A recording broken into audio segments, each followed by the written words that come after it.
Hello friends, welcome to our channel UPSC 365। आज हम बात करेंगे पावर्स ऑफ प्रेसिडेंट। प्रेसिडेंट के पास क्या क्या पावर्स है। एज सच प्रेसिडेंट के पास कोई पावर नहीं है। प्रेसिडेंट जो हमारी कंट्री है वो एज अ नॉमिनल हेड है।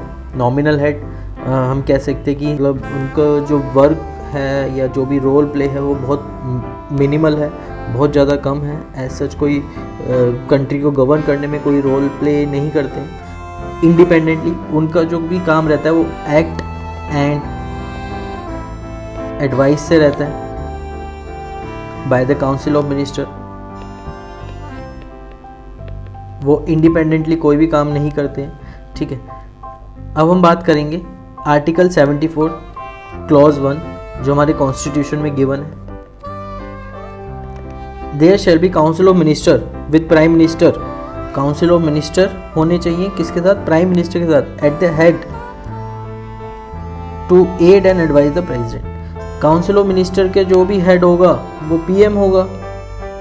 ये दोनों क्या करेंगे? पीएम और काउंसिल ऑफ मिनिस्टर्स आपके प्रेसिडेंट को aid and advice who shall in the exercise of his function act in accordance. जो भी वो अपना जो भी एक्सरसाइज जो भी रोल प्ले करना है उन्होंने उस एडवाइस के अकॉर्डिंग ही करना पड़ेगा।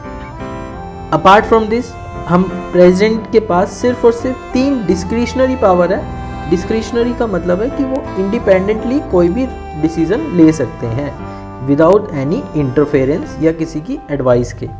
ठीक है, first, president can send back the advice given by the council of minister to reconsider. President जो भी एडवाइस काउंसिल ऑफ मिनिस्टर ने दी है उसको वापस भेज सकते हैं कि आप लोग इसको रिकंसिडर कीजिए। ठीक है, ये कुछ केसेस में ही भेज सकते हैं, जैसे कि सपोज करो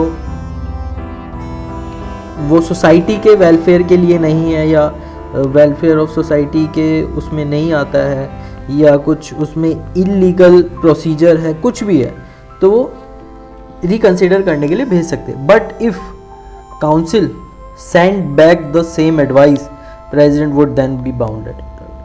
तो प्रेसिडेंट बाउंड हो जाएंगे उस एडवाइस के, क्योंकि काउंसिल ऑफ मिनिस्टर ने दोबारा वही एडवाइस भेज दिया है।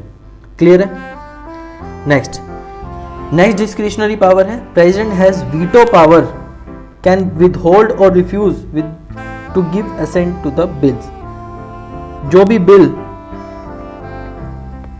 लॉ बनता है या एक्ट बनने के लिए पार्लियामेंट में जाता है, अपार्ट फ्रॉम मनी बिल के अलावा, मनी बिल इंक्लूड नहीं कर रहा हूँ मैं इसमें, मनी बिल के अलावा प्रेसिडेंट उनके ऊपर वीटो पावर्स लगा सकता है। वीटो पावर मतलब कि या तो वो रोक सकता है, प्रेसिडेंट उसको रख सकते हैं इनफाइनाइट टाइम्स के लिए, कोई पूछने वाला नहीं, उसको पॉकेट वीटो कहते हैं, या उसको रिफ्यूज कर सकते हैं। ठीक है, third power is president has to decide whom to appoint as a prime minister when no leader has a clear majority in लोक सभा। सपोज करो इलेक्शन है, इलेक्शन में नो मेजॉरिटी, किसी की भी मेजॉरिटी नहीं आई है, तो मेजॉरिटी नहीं आई है तो इसका मतलब है कोलिशन गवर्नमेंट बनेगी। कोलिशन गवर्नमेंट में प्रेसिडेंट किसी भी पार्टी के लीडर को, किसी भी पार्टी लीडर को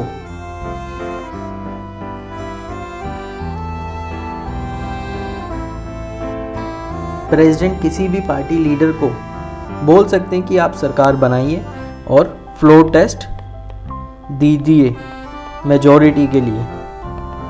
क्लियर है? तो ये सिर्फ और सिर्फ प्रेसिडेंट की डिस्क्रिशनरी पावर है, इसमें किसी का भी इंटरफेरेंस नहीं है। प्रेसिडेंट अपने आप ही डिसाइड करेंगे कि किसको अपॉइंट करना है prime minister. Clear?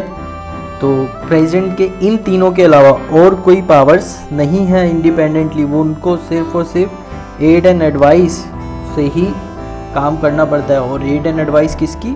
Council of minister with the head PM. Clear? Thank you for watching our video. Bye.